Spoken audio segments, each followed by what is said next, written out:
Greetings and salutations. And welcome back to Military Movie Talk, the best minimal effort movie battle discussion show on the internet. See, if I get specific enough, I get to call myself the best. Anyway, today we'll be discussing a little known sci fi sequel from 1980 called Star Wars Episode 5: The Empire Strikes Back. Controversial opinion, but I think this movie's actually pretty good, and it's high time for someone on the internet to talk about it. Today, we will be examining the Battle of Hoth between the Imperial military and the Rebel Alliance. This time around, we will be looking at things from the bad guy's perspective. I believe this will make things more interesting from an analytical perspective, and I just wanted to. Now, my main source for this episode, besides the film itself, will be Wikipedia.com. So if you hear me pulling numbers out of the air, I've probably gotten them from there, or I've just made them up.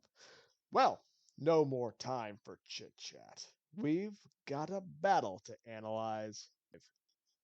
The scenario. Ever since the creation of the Galactic Empire, internal security has been threatened by small cells of rebels that have been stealing and destroying Imperial resources. Several years prior, these groups formed together to create the Rebel Alliance, which were able to pool their limited military resources and unite politically. This culminated in the stealing of the plans of the Empire's crown jewel military base, the Death Star. Soon after stealing the plans, the rebels were able to launch an attack on the Death Star and cause its total destruction, the deaths of hundreds of thousands of Imperial military members, and cause the severe weakening of the Imperial economy due to the massive resources that were poured into the Death Star's creation. Because of this, Imperial military's top priority has been the location and destruction of this rebel group. Among the Imperial units sent out to locate the rebels is our force for today, Death Squadron. Death Squadron is tasked with the hunting down the rebel forces in the area of responsibility in an anti-insurgency mission. Time to meet the commanders. In overall command of Death Squadron, as well as being the Imperial military's commander-in-chief, is Darth Vader, son of a slave and brother of a grocery store night shift manager. In command of Death Squadron's naval assets is Admiral Firmus Piet. The ground force commander for the Empire today is General Maximilian Veers. Wait, Max? There shouldn't be any Max in Star Wars. I have a hard enough time coming to grips with the fact that there's a Luke. I want my Star Wars guys to have space names like Bosk, or Dexter Jetster, or Attila the Hun. Overall commander for Rebel forces on Hoth is Karlist Riken, as well as Princess Leia Organa, who serves as both a military and political leader for the Alliance. Now, it's time for everyone's favorite part of the show, as I've decided. It's time to talk Met TC. Yay! The mission. Prior to the battle, Death Squadron deployed a large amount of probe droids to do long range reconnaissance. Contact was lost with one of those droids, but not before it sent back an image of what appeared to be a man made structure on the planet of Hoth. Hoth is believed to be an uninhabited planet. This intelligence, however, is considered to be actionable by Darth Vader, and the fleet is deployed to the Hoth system. Once there, the squadron's mission will be the total end of the rebel threat by the destruction of their military forces and the elimination or capture of rebel leadership. Enemy. Rebel numbers are considered to be in the thousands on the ground, coalescing around the central base. The rebels' main line of defense comes in the form of a shield generator and an ion cannon. The shield generator covers the rebels' area of control. This shield nullifies the ability of Death Squadron to engage the rebel base through naval shelling. The ion cannon, if we keep up with the naval vernacular, functions as a shore gun capable of reaching out and hitting large ships orbiting above the planet with blasts of ion, taking that ship out of the fight for the remainder of the battle. On the ground are a variety of rebel ships that are composed of fighters, transports, and frigates, modified from captured civilian vessels. On the ground, rebel defenses are made up of a series of trenches complemented by a variety of gun emplacements. The rebel infantry occupy these positions, and they are armed with heavy machine guns and blaster rifles. Side note, by the way, the movie prop of the rebel blasters is based on the real world Sturmgewehr 44. Isn't that cool? I had no particular reason to tell you that. I just think it's a fun fact. Be aware that the rebels also have a small squadron of modified air speeders. These speeders are low altitude but can be used in an infantry support role. They have two forward facing cannons along with a rear facing harpoon and tow cable that can be fired by the rear gunner. Terrain. The planet of Hoth is by its nature perpetually frozen, and even during the day, these temperatures remain sub freezing and are believed to drop as low as negative 60 degrees during the night. Keep this in mind for your battle strategy, as it will likely severely limit infantry ability to maneuver and any vehicles and equipment you bring to the planet's surface, which may be affected by the extreme temperatures, especially if you are planning on conducting extended operations on the ground. Also worth mentioning is that there are some aggressive fauna on the planet. Assuming that they behave similar to Earth predators, they'll probably ignore large formations, but if you plan on sending any small groups of infantry on flanking missions or whatever, you'll want to keep that in mind. Troops. Death Squadron is made up of the Super Star Destroyer Executor, the fleet's flagship. The Executor class dreadnought is the Empire's premier ship of the line.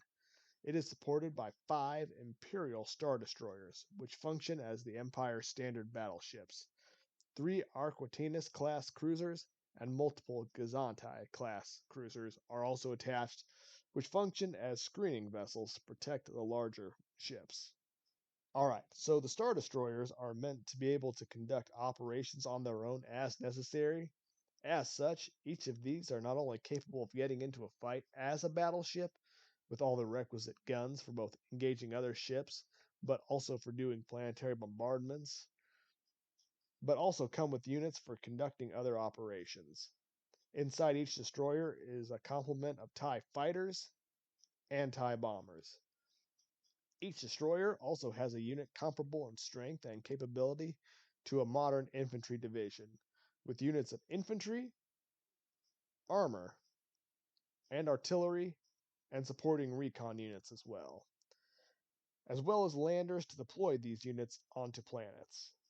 The Imperial armor units are made up of the all-terrain armored transport, which can also transport a unit of infantry into the fight, and the light all-terrain scout transports. The Imperial infantry is made up of the Empire's Stormtrooper Corps, which have units that specialize in different environments, including, in this case, cold weather. These infantry units have the normal accoutrements that would be expected of a modern infantry company, like heavy machine guns and mortars. Time. Time in this case is not on your side. As we'll discuss further when we get into how the battle goes in the movie, the rebels have detected Death Squadron's presence above Hoth, and standard rebel tactics are hit and run raids, and they will typically retreat when confronted by a superior force. In order to prevent a rebel escape, either speed and violence of action or a complete surrounding of the battle space will be necessary. Civilian considerations. Rebel forces on the ground are considered hostile and traitors to the Empire. That being said, it is likely that you will encounter people not in uniform, especially once inside the base. However, there are certain perks to working for a totalitarian dictatorship. One of those being rules of engagement for individuals that have not been positively identified as an enemy combatant is morally flexible, shall we say? Now that that's out of the way, let's get to discussing how the battle plays out on screen. Now, I'm going to be discussing what is seen on screen, or at least what is implied on screen.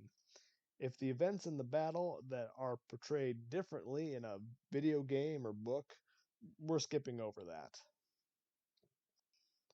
So when I went through commanders, I cited Admiral Piet as the fleet commander. But he didn't start that way, and that directly ties into the ticking clock that we have. See, the original fleet commander is Admiral Ozzel here, and old Ozzy makes a mistake. Max explains to Vader that the fleet came out of hyperspace too close to the planet, and now the enemy is alerted to their presence. Well, old Vader hops on the phone with Ozzy, and Ozzy's like, "Hi, everything is going great." And then Vader gives that classic Star Wars line: "No, Ozzy, I am your Mandela effect."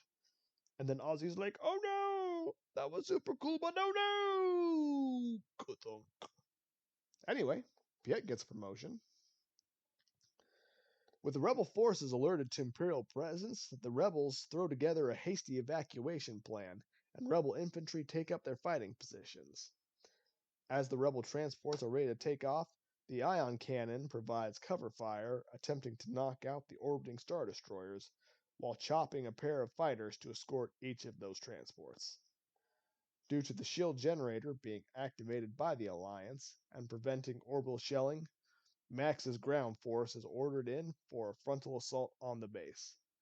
The hammer of the Imperial assault comes from a group of AT-ATs, which get online and advance together in order to maximize the amount of fire they can put on the enemy position. Imperial doctrine has them employed as a main battle tank / troop transport, with the intention of using their tall size as a psychological weapon against the enemy. The flanks of the Imperial assault are supported by the smaller ATSTs, presumably there to act as a more rapid response vehicle in case rebel infantry attempt to outflank the main AT-ATs. The rebels respond by sending out their snow speeders to support the rebel infantry lines. Though after several gun runs, it quickly becomes apparent that the walker's armor is highly resistant to the speeder's cannons. Now, I would like to pause here for a moment while I like to set it up so that in the end you can come up with your own battle plan, I will offer my own little bit of criticism to the Imperial plan. Where are the fighters? The rebel transports seem to be relatively unmolested by the knocked out Star Destroyers, and there aren't any TIE fighters waiting to intercept them, and I don't see any in the land battle.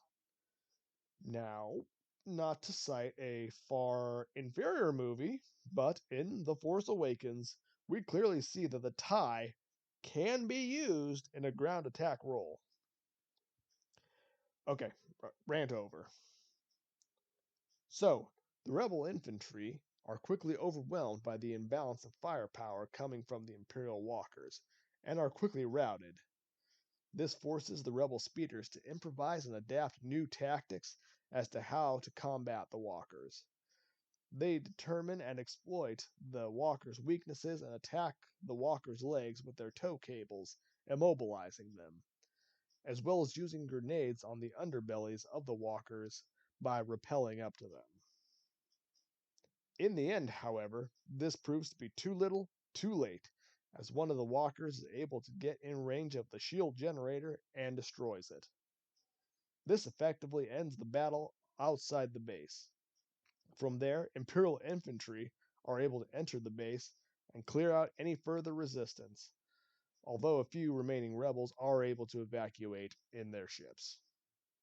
And so, the battle ends in an overall tactical victory for the Empire. Many of the elements of the rebel army and navy were able to successfully retreat, including much of the rebel leadership. However, though, this would prevent rebel forces from being able to mass their strength at least for some time. And now we get to the question of the day. With all that in mind, what would your battle plan be, Armchair Commander? You're in command of Death Squadron, and it's up to you to come up with the perfect tactical and operational plan for the battle. Let me know what you would have done, and ask your friends what they would have done, and see who has the best tactical mind. Thank you all for joining me for another episode of Military Movie Talk. If there are any movie battles that need analyzed, let me know which ones. I'll see you all next time. Bye bye!